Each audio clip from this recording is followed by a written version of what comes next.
So, what are the Wheat Kings? Was it a youth organization you guys had, or how did they come about? No, so there was in a previous league here. It was kind of the first men's senior box in the area, and at the time there were only two teams.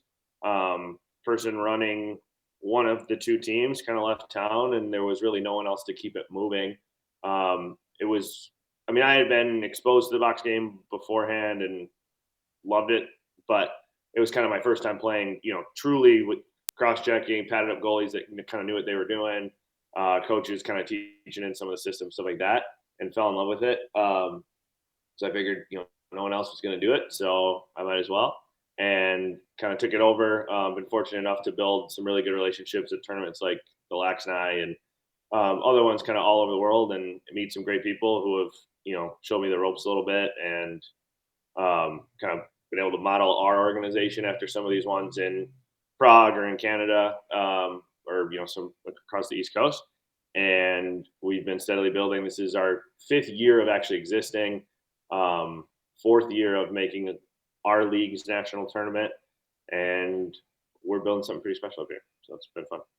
Yeah, that's awesome. I just found box lacrosse 2 years ago. I mean, I don't think there's any game like it. No, I mean, it's literally all the best parts condensed. And then for me, it was cool. Started playing, early mid 20s, the box game. It's like you're playing. It's that feeling you felt the first time you played field again. Only now you don't suck. Like now you can pass and catch and shoot, but it's this brand new sport that like you just yeah. I mean, unbelievable. Like it's literally a condensed version of all the good things about field. That's a great way to put it. I like hearing it like that. So how many teams are in your guys' division? We have three, and then we have a lot of teams in kind of other leagues around us. So we've been able to play a couple exhibitions there. The three teams in our areas are us, a team based out of St. Paul, which is the Freeze, and then it's kind of a southern suburb of St. Paul, a little bit to the southeast, which is Inver Grove, which is the team that Rachel runs. Awesome. Yeah, I'm super impressed with this league. What you guys do with these teams is just amazing, and to really get that kind of talent and put that level of product out just blows my mind because I mean, all of you guys have full time jobs. It's not like this Yeah. is all you're doing. Well, full time jobs, and to kind of add another layer to it, not to pump my own tires too much, but I've got to shift from like manage game day operations, be a GM, quote unquote, and then switch into playing mode. So a lot of times, not getting a full warm up, I'm dealing with, oh, there's an issue. This concession item is out, or these shot clocks have to be set up, or whatever it is. Kind of running around, and I know that's done, across the league too. So to add that layer of it too, of guys that have to shift their mindset and play, what is the highest level of American box lacrosse available right now. It's pretty cool. That was my next question for you: is if you were a player or not, because it blows my mind that some of you guys do it. Because I see some of these other teams where, like the Eddie, where they have a dedicated general manager, a dedicated coach. I mean, that's got to be so hard to like game day operations. You're making sure everything's going, and then all of a sudden you're out there playing. And are you coaching the team as well, like Reggie Dunlop style? Basically, yeah, kind of player coach. We do have a coach. He's a former player of our team who's kind of aged out of it. So he helps a lot, kind of have a different voice. But myself and then Corbin Tao, who's one of, if not the most experienced player in the entire league. He's played for the Salmon Valley. He's played a number of years in the NLL. He also kind of helps be another voice of someone that knows what he's doing, is taking it seriously, does all the right things. So the three of us we're kind of the three-headed monster there. I'm lucky I have a ton of great support. My partner, she's incredible with the game day stuff. So there's very rarely issues. But I mean, it's a lot. And like you said, wearing all these different hats and get tough. I think the toughest place I've noticed it is when, you have got to make like roster decisions. So you can only dress 20, right? And it's like one of your best friends, you've got to leave them out of the lineup because you're trying to make, and it is what it is. And obviously it's a problem that we've created. And its problem is putting it, it's not even a problem because guys understand and, we do a good job of getting guys in and being competitive and people know what they signed up for. But it is funny to like when you think about it because the leagues we model ourselves after all have dedicated coaching staff, dedicated front office people, all that. And the fact that we're able to in this league build a commensurate level of lacrosse product on the floor is pretty impressive. Yeah, I mean, goes without saying, you guys are next to the NLL. I mean, I love watching you guys play. Now, is there somewhere that you guys stream your games, or do you guys not?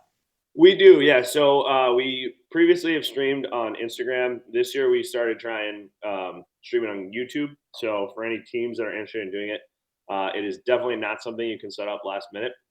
You need a required amount of followers on YouTube, and then there is like a authentication multi-day step. So found that out the hard way. Our first game, which we streamed on Instagram, but then subsequent ones have been on YouTube.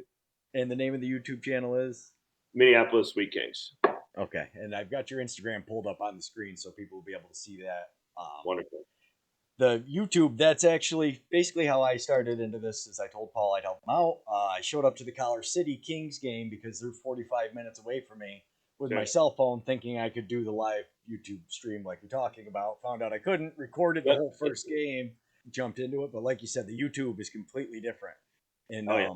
are you guys running your scoreboard and everything on your YouTube? Or We're doing. I found an app. I'll do a free plug. Usually not a free ads guy, but ScoreCam is the name of the app, and it puts a little bug at the bottom, or a little score bug at the bottom with supers for the teams, logos, and everything like that. Shout out to our volunteers who have been filming our games. It's the interface is a little intimidating at first, but they figured it out pretty well. that's awesome. And that's the thing. I mean, people are really, you step out of your comfort zone constantly. You're putting yourself out there, getting ready for a live stream that you really, most of us don't have a clue doing. Right. Like you said, you just love the sport of lacrosse, yet you're trying to coach, run a team, make sure you've got the players, make sure you've got water, make sure you've got medical staff there. I mean, you guys have so much to do. Oh, completely. But I mean, again, it's not without help. We've got an awesome support team. We give them a little shout out on our Instagram page because I do truly believe we've got the best crew in the entire league. So That's awesome. Now, in your I'm looking at your post that says you guys were the Midwest champs. So you guys lost the first game in the playoffs. we did. Yep, lost first game to Freeze. That was actually at home. Um, they were super dialed in. They had also just beaten us the week before um, at their place to actually get into the playoffs. So they had lost the season series with the Inver Grove team. They needed to win the week prior against us. They did. Kind of caught us sleeping a little bit. We had already clinched, and I think they were a lot hungry, obviously. But then, coming out game one, they beat us. So then it was win or go home, or win and go home, I guess, game two.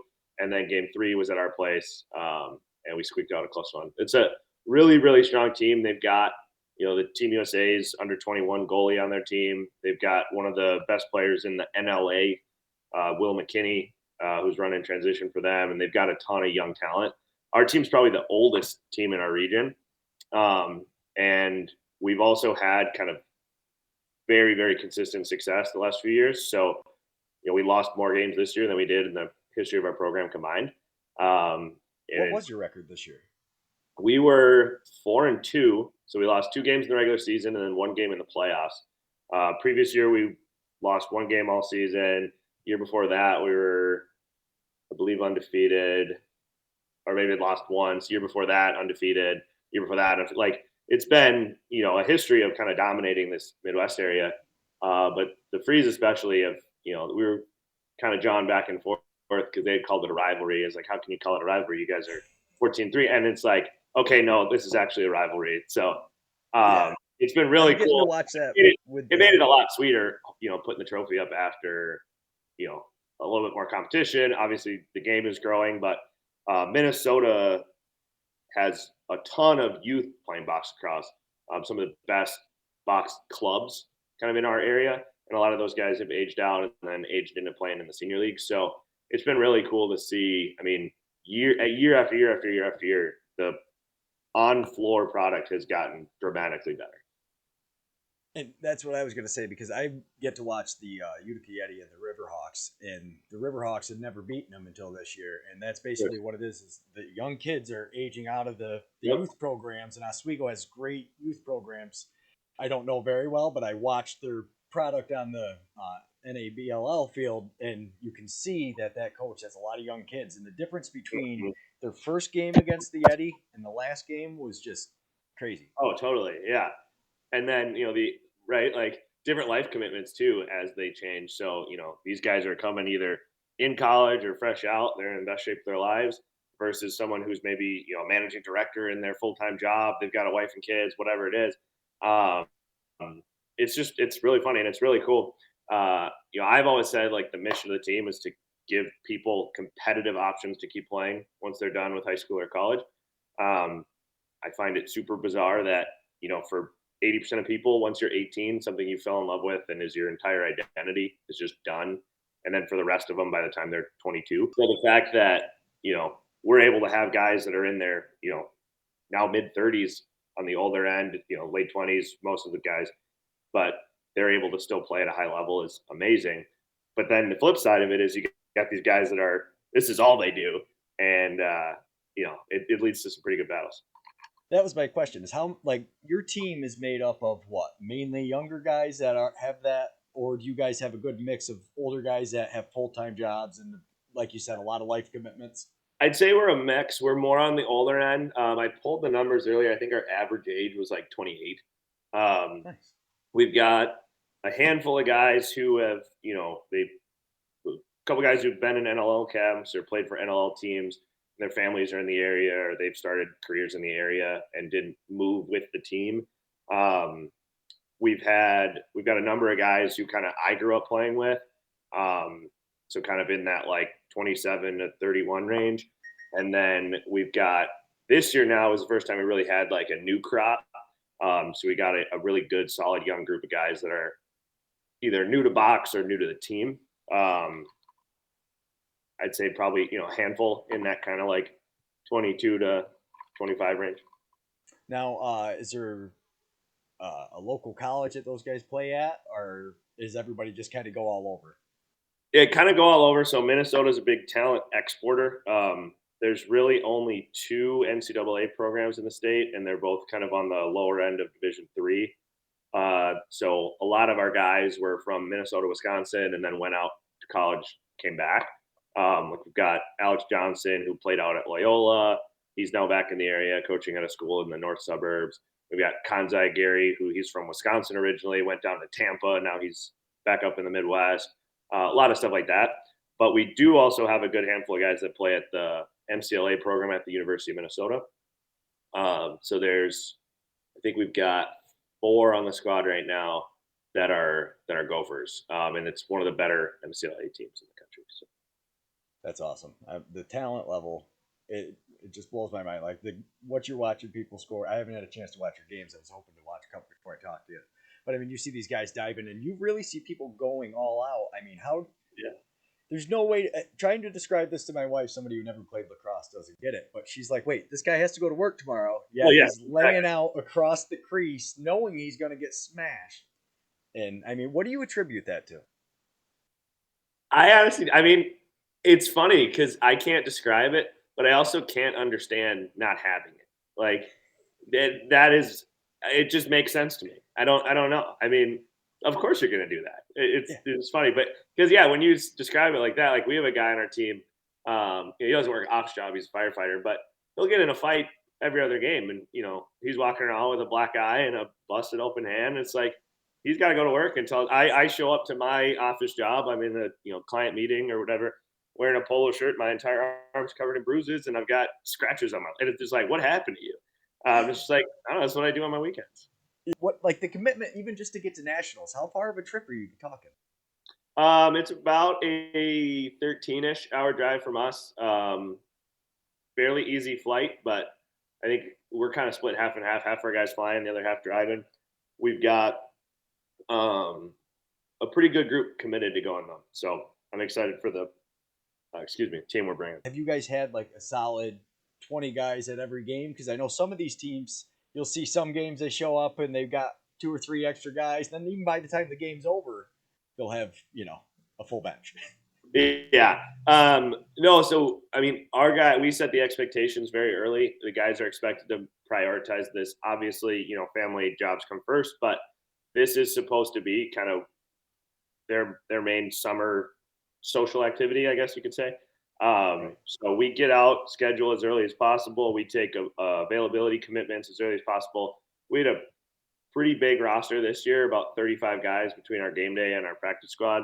That's a good number of guys. It's good, very good number of guys. So, came in clutch for setting up like competitive practices. And then for each game, we had either 19 or 20, which max the league allows. And a lot of times that was one or two extra guys too, helping run a door, helping out, you know, with the grab a camera or shot clock or whatever it is. So proud and glad to be a part of a group of guys that does make this a priority.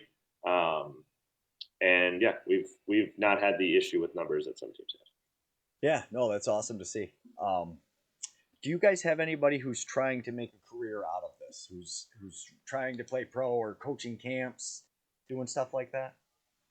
I would say on our team of the, 30-ish guys, probably 20 of them coach in some capacity. A lot of it is just kind of a part-time thing, but we do have 6 or 7 guys who work full-time in the lacrosse space, whether that's at a lacrosse company or for one of our local clubs, or coaching college, whatever it is. So yes, in that aspect, we do have, like I said, that kind of new younger group of talent that's going to go as far as they're able to, and they're always super hungry for any opportunity to play, get in front of people, get on different teams, and continue the sport for them. We also, on the other side, have had a couple guys who have expressed some interest.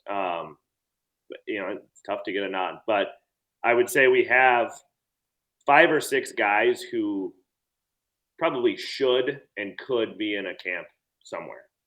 That's awesome. And we do have also Jeff Henrik this year, who was the 4th overall draft pick a couple of years ago, is playing for the Georgia Swarm right now. So I guess he's making a career out of it too.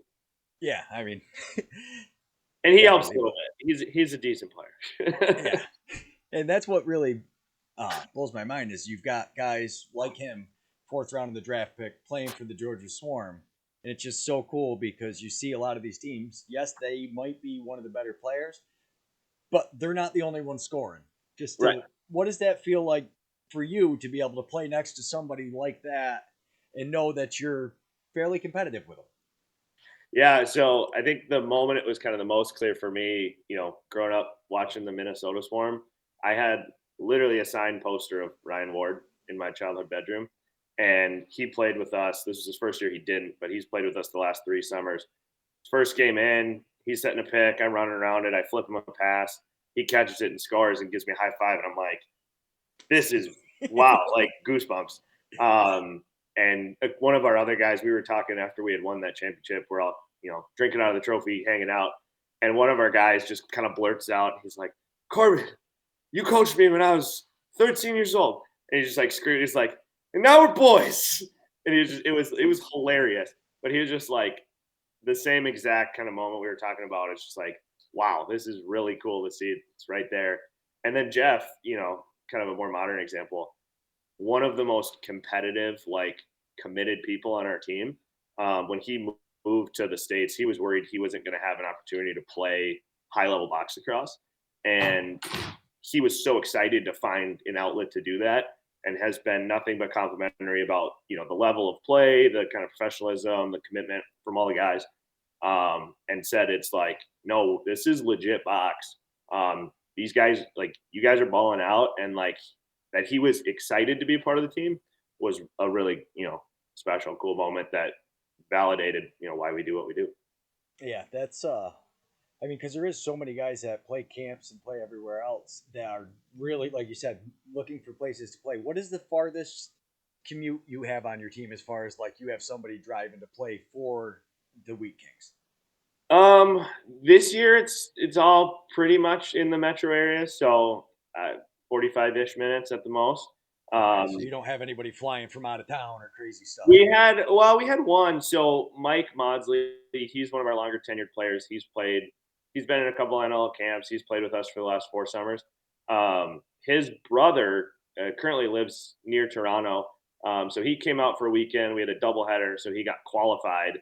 That way he can likely join us to nationals. So we're working out travel for that right now. But I guess that's probably our longest commute would be out of the country. Yeah, that's what it blows my mind. It's I know the Eddies have a guy that flies from Florida for practice, and it just Oh wow. really, yeah.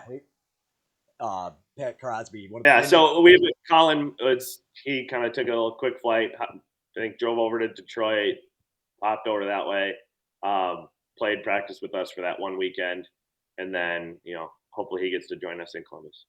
Yeah, that's awesome. Now, what are your expectations going into Columbus? Expectations are high. So we were the third place team in 2019, the second place team in 2020. 2021, we had a number of travel issues. We did not bring our best stuff. Um, did okay, but not to our expectations. Going into this year, I know it's weird to say as a team from the Midwest when there's, like some of these hotbed teams representing whatever it is. I think we have either the best or, top two rosters on paper, and our expectation is aligned with that. We want to win. Yeah, I mean that being said, third and second, I've only seen. I'm from the New York area, so I live kind of close to the central New York. But they for a hotbed, like you said, the competition in that area is crazy, and you guys are taking third place, taking second place, coming from somewhere where box lacrosse, wasn't a big thing. That's got to be an amazing feeling for Completely, yeah. But I mean, it doesn't make second place suck less. it. Right, it's still second place. It's more If of it. it's Second place. And I mean, we're extremely proud of what we've done at this point. The fact that we're putting Minnesota in the same conversation as a place like Philly or upstate New York or Maine, Boston, whatever it is great. It's nothing to sneeze at. We're super proud of what we've done. But I think the roster we have, the commitment level we have, now we've got a good mix of guys who've been doing this for a while. We've got a handful of Canadians that have been able to be kind of those player coaches, showing us how to play. We've got our kind of older core group that has been playing the box game now at a high level for 5 years, and then a good group of young athletes. Like I think we have the roster to be competitive with anyone in the country, and we're going with that exact mentality of we want to win this I mean, yeah, you've definitely already proven you can make it to the finals. thing. So, That's uh, true. yeah, But I and mean, the basic. other thing is, again, the local competition has gotten better every single year. So we've had a couple opportunities now to be tested a little bit in the right. Usually we're going to nationals, and those are our first games within 5 goals. This year we've had a number of games that have been 1, 2 goal games. We know how to play the close ones. And we also understand that the level of play has gone up everywhere else too. So we're going to be going against, the best version of Maine that's ever made it to the tournament, the best version of Grand Rapids or whoever these other representatives are from the other regions. And it's going to be an absolute war. I'm excited because I mean, some people watching this stuff for the first time, if this is their first kind of thing into the men's senior box in America, they're going to be surprised by the level of play. Absolutely. And now you being involved like you have been and like you said stepping up, what is that feeling like to now watch and see like, oh my god, this community is really growing. We're actually getting like some serious talent. We've got guys that are playing pro. We've got, and not just one or two guys where it was more of a rarity before, but now you've got whole teams where you're having to make a tough decision where it's not obvious like, okay, you're going to sit because Yeah, there's a clear difference between, right. talent. Yeah, no, I mean our guys, 1 through 30 something are all great players. They're all people who are, in this, like working hard in the gym, keeping the sticks dialed in, all that. So it's been so cool to see. And like our guys, I mean, we're all based, deeply in that competition aspect. So like our practices, get just as heated as the games do. And I know that that's the case for people around the league. So to see where this sport has gone in just the last 3-4 years has been amazing. And it's honestly because of people like you that are willing to step up and spend the time. And as a fan, I appreciate it because I can't physically play anymore, but I love being able to watch you guys and to see the passion out there. I do miss that a lot, but like you said, like even your practices get crazy. Yeah, I love hearing So that. That's yeah, awesome. that no. So thank you very much. And Check our Instagram though. We've got a ton of clips. We do post a lot of like highlight clips on our Instagram page. Yeah, we got a pretty good media crew, so it's been a lot of fun too. yeah. Oh my yeah, watching the guy throw behind the back, then the guy scoops up the loose ball. Yeah, it's crazy. It's good That stuff. is so cool. All right. Well, thank you very much for your time, and I'll see you out in Columbus. Of course, man. I'll be looking forward to meeting you in person. All right. Thank you. Bye. Take care.